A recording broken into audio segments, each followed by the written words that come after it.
vugutira kanochure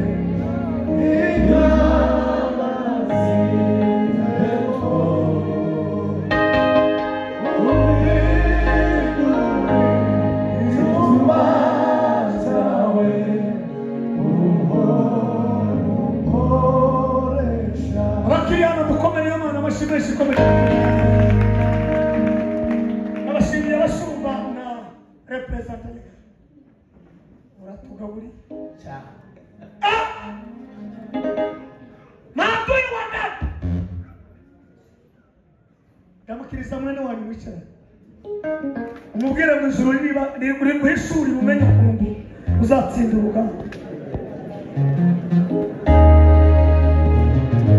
umbinduri sumacha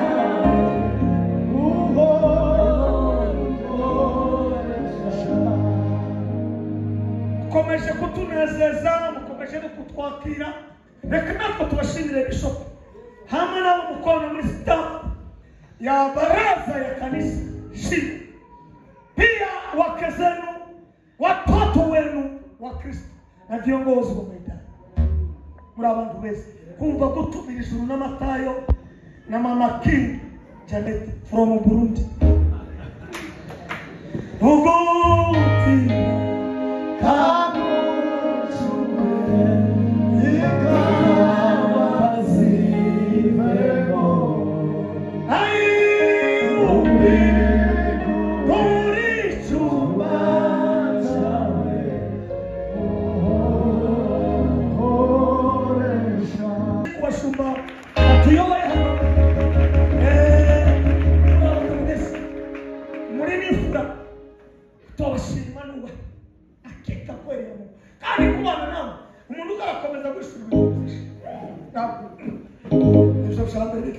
Okay. Bashimira nama bakristo n'abadukurikira. Mwese aho muri. Komera Imana amashi kubadukurikiranye nabo. Imana Isirayeli bagire neza. Nitwa Matayo nta mahizi muhosa. Bigera batanze. Imana ngiriye neza. Damwe n'abana. Barindwi. Abakwe babiri. Abuzukuru babiri. N'uwa gatatu. Tachamushisha yes wara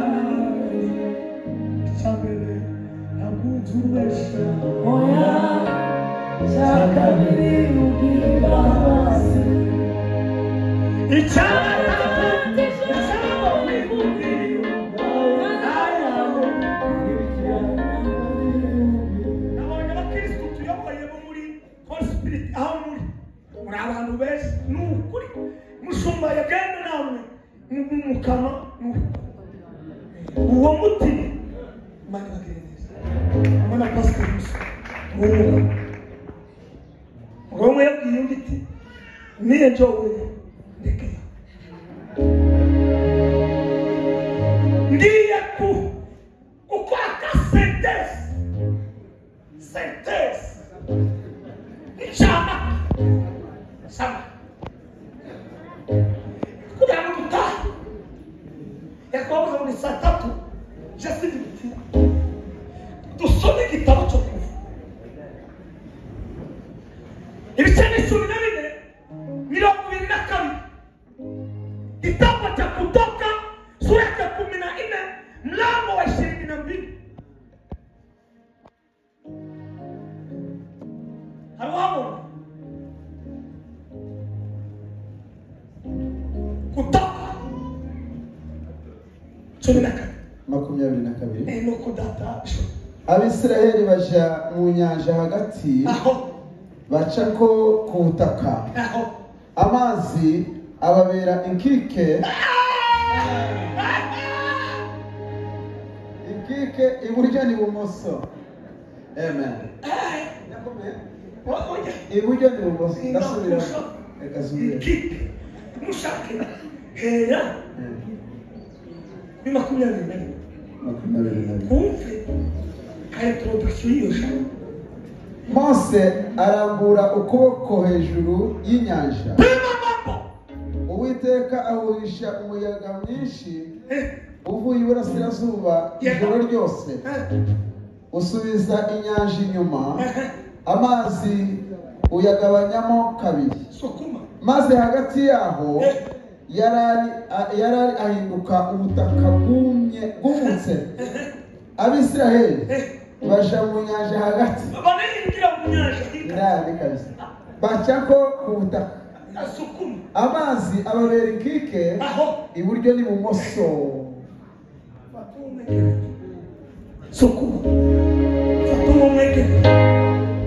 Umubwire ngo utuze, ibyo ni ibyanjye. Umubwire ngo Imana yakuremeye ubutabazi bw'inkike iburyo n'ibumoso. Ibyo ni ibyo humure, ni itangazo nahawe n'Imana.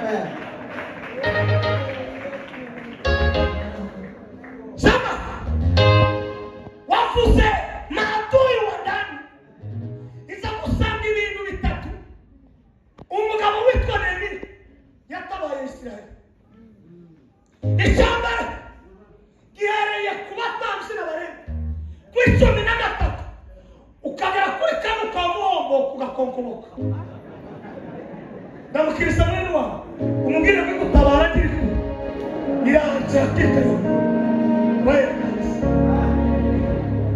makore n'ibiri nimuzamure bikaza shaka masanga Eliyashibu mwirukanya baribyi yirukana abarewi n'abatambyi.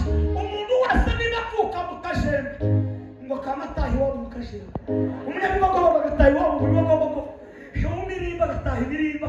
Umuntu utuye ku mutano akabata ku mutano, wanyukogo akaba kubitiga nyukogo. Umuntu wo kuwishiko akabata kuwishi. None nemera mugatigitangaza kirabaye nasomanwa gavana we wakaya Eliyashibu koze biki tangaje y'umugoro. Umuntu wari warakwirukanye mu byabo, ijuru riravanirije neza ugiye kugaruka mu byabo.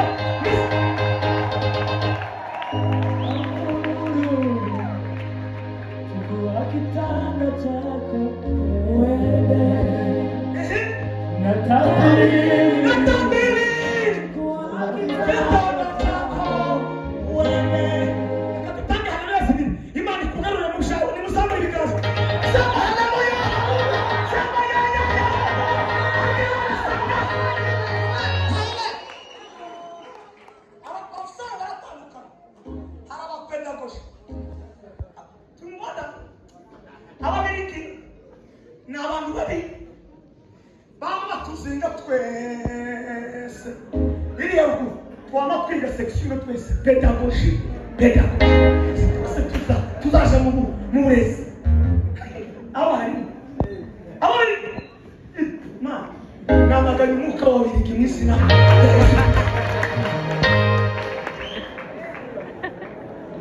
Mwarangiza nabo babafatikanye n'abasore mubishanye nandashika ijuru. Abasore nabo baza babwira abatubanjirije bana badukonveka ngo umuntu uzakora ku inomo ngo ndajuru azaje. Man, turinda umwuka wa sedomizi n'ibya Yesu Kristo. Chukua kitanda chako wewe. Sio mimi ninasema, Yesu anasema. Msambure kadi. Haleluya. Nabarani hamaza na wafarasi. Na man, turinda umwuka wa farasi. Kumara tumaze ariko Imana twagamo ikike y'ibumoso n'iburyo. Nimugere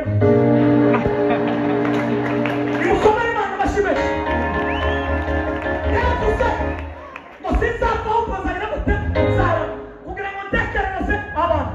Uyu mwaka isizo ndabarahiri nk'umugaragu w'amahanga nitwa batawe Imana igiye kudukorera. Ndabarahiri muzabibonesha amaso yayo yakinyafurika.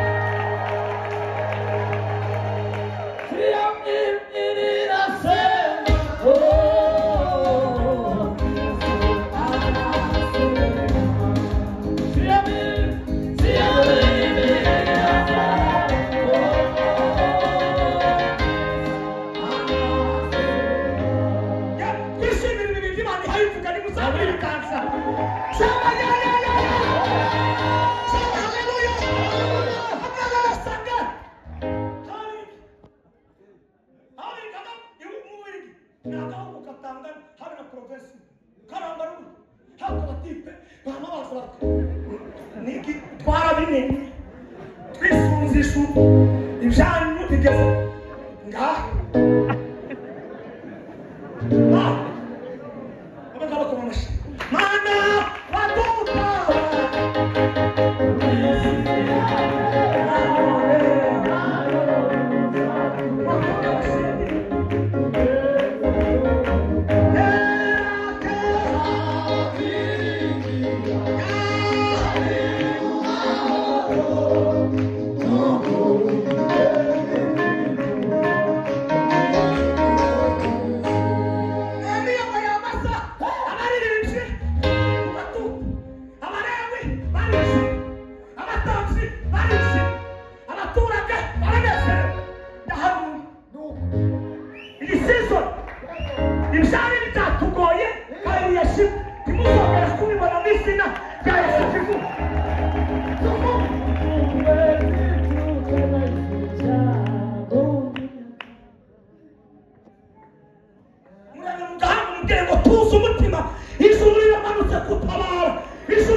bambwira amakuru none ngo hase ase ayetu ngaba masi ngo badukuye ku isoko babakuye mu ijuru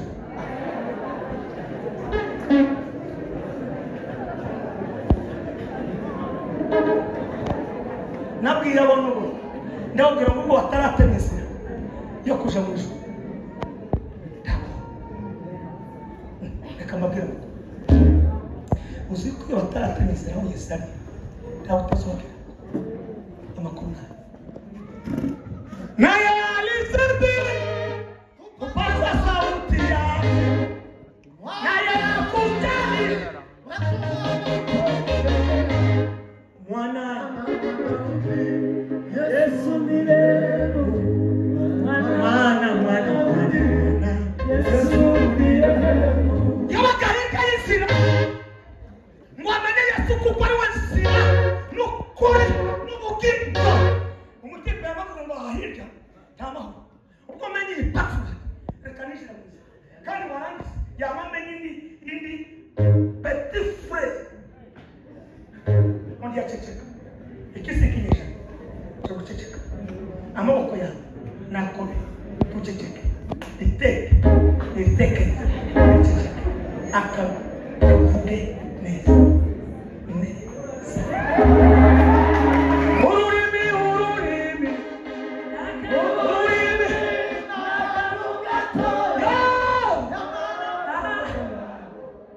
harakomeye kurusha amabuye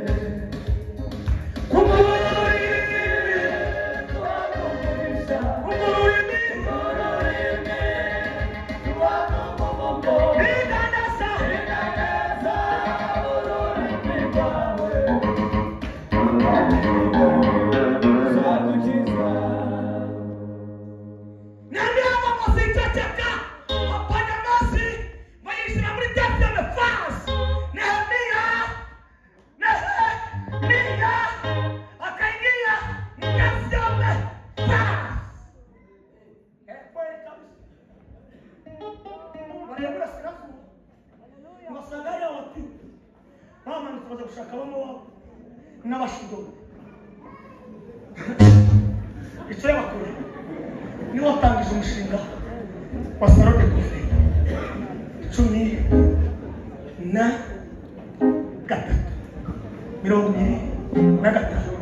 wamuhumuka imana y'ubuhe nayisekereko ngo bapfurishe toneze y'amaboko ndahanuye uyu munsi imana ipfure namugera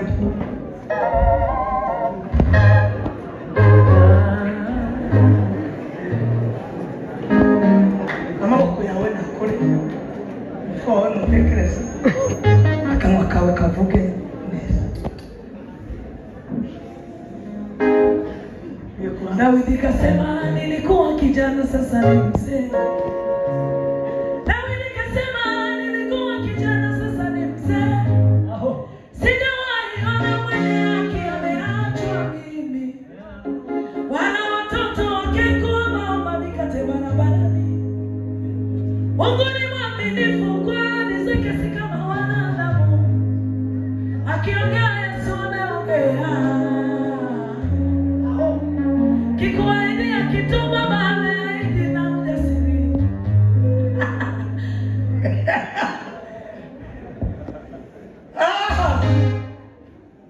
nilikuwa kijana nami sasa mzee lakini sijaona mwenye haki ameachwa wala usawa wake ukiomba chakula mchana wafasi ekandaki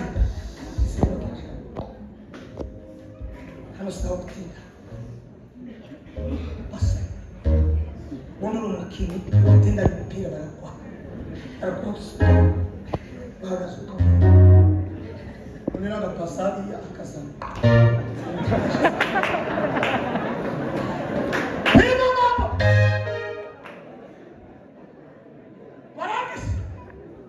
bacukisha abana ngo batandukanye n'abandi arababwira ngo bakazimwe mwayo ngo batabanamo ngo ajyamayona ngo ajyamadalita ibindi byo muri umwana wa periyode bitabaho mwagana masiko mwagana na momo mutakigiresho mutamukengera iyo baganura na mwe muri basire muri barwasi bikire tuwangane mwitwe kabugwete bihura mwitwe kabakabaririmba bakabatiha bakabagomona bakagira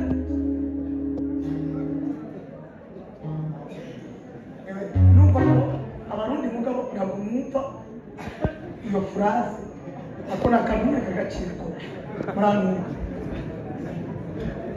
mbese ndababwira nimugera mu rashima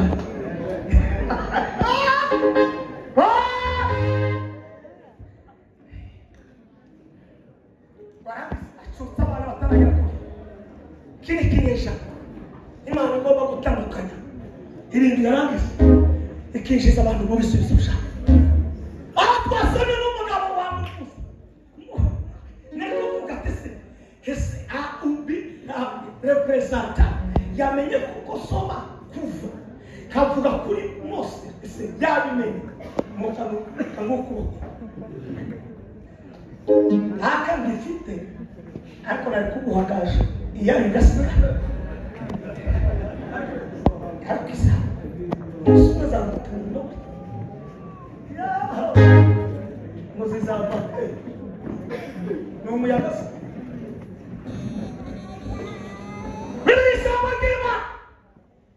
Masa yakoze ibintu bitatu nimuzamure ibiganzagira bikuba nimuvuge ngo haleluya ikendo cyambere ko maze guhungavuye muri presidence wakora ngo ashike imeti yawe ngo yicara kwira hari ahantu tugomba kwicara hari n'ahantu tugomba kwicara umaze iminsi wicara mumwatara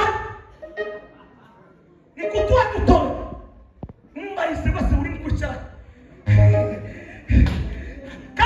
urasema kwicara ubicara niwo yenge niye plan niye ngo yicara imediane kwiri mwarangishe icyaka ngo asanga abakobwa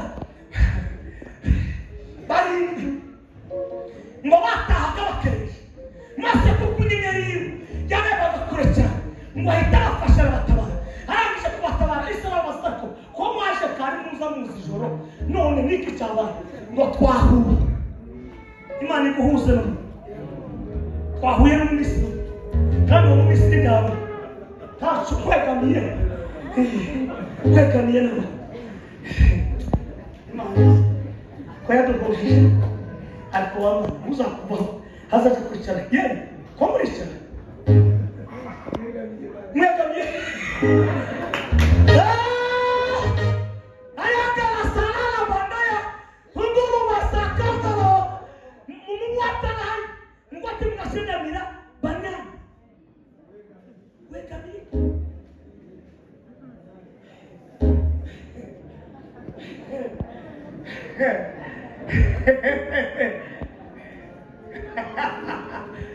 Hena wana kumase kamusenge nizishimo byaragarutse ni mugaruka mwicaranye na Yesu abantu baza bicara mu gitaramo ngo batahe bakanyarira ugira kuburigika usuruka ukanyara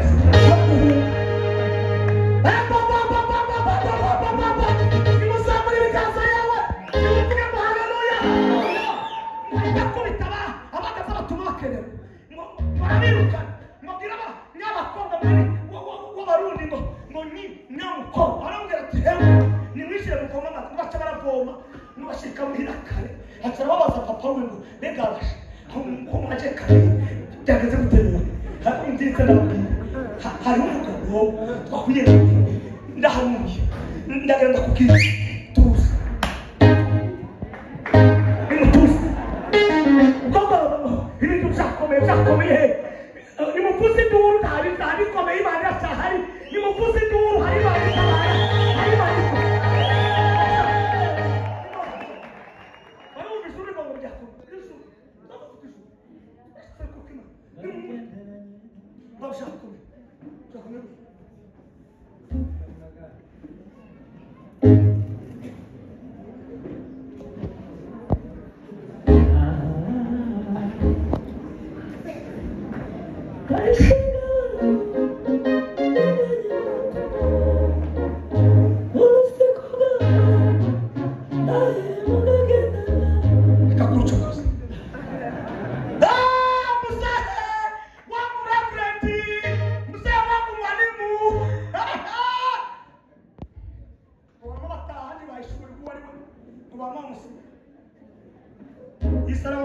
ngeni leta mbingu ile kipesi ataramugati na mama ngana naho umugabo yarafite kirishaka ndinga ngikoresha akusahau nini cho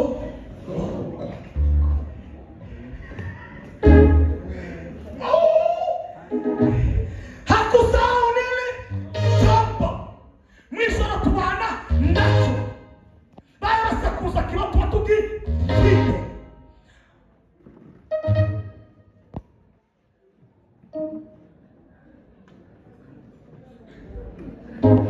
amagambo yakomeye tubatugi mwabonye akazi Imana yabishyizeho igikundiro cyawe aho ugera ubona akazi ndatangaje ningera Australia hari akazi ningera Amerika ndagafite n'ejo bundi arumva amagana gusa turaza ati kanisa rirangaha uze kuyobora yewe iza kuyobora ibyo muri Amerika irya hano nimugere umusuma twari mu gitera ni Kampala ku mugabo w'abasinzira Bishop Bigimba twari kumwe na Elise taho tutagera haba nubwo kusohoka imbere y'inzu yawe iki turakwama dukora akazi baramwise nari mbese igikapu yamubwira ngo mushumba amata iyo gusuvuze apantama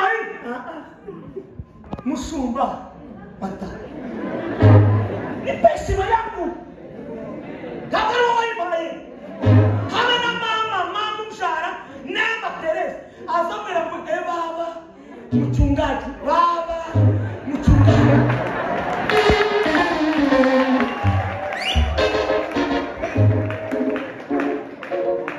nataka kwa magaramuzi askamba ngwe pastor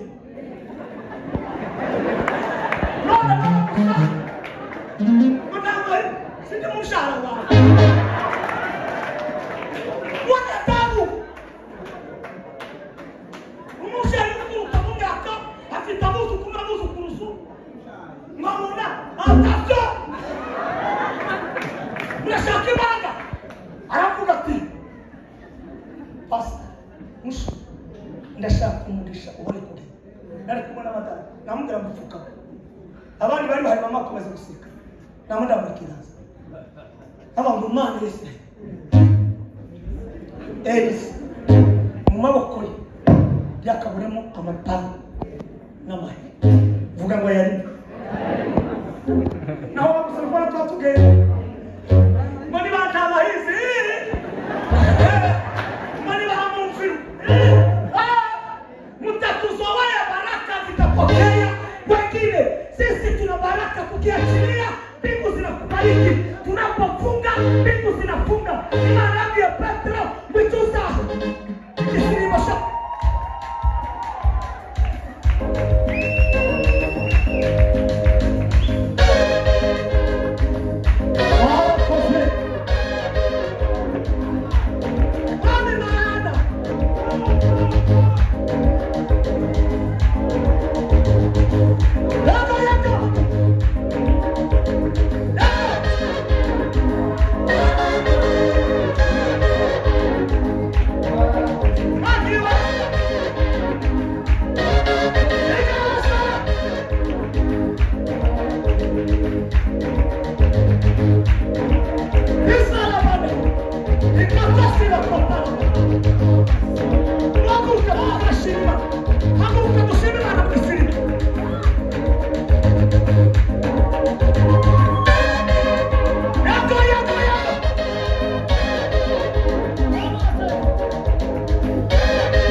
Hallelujah.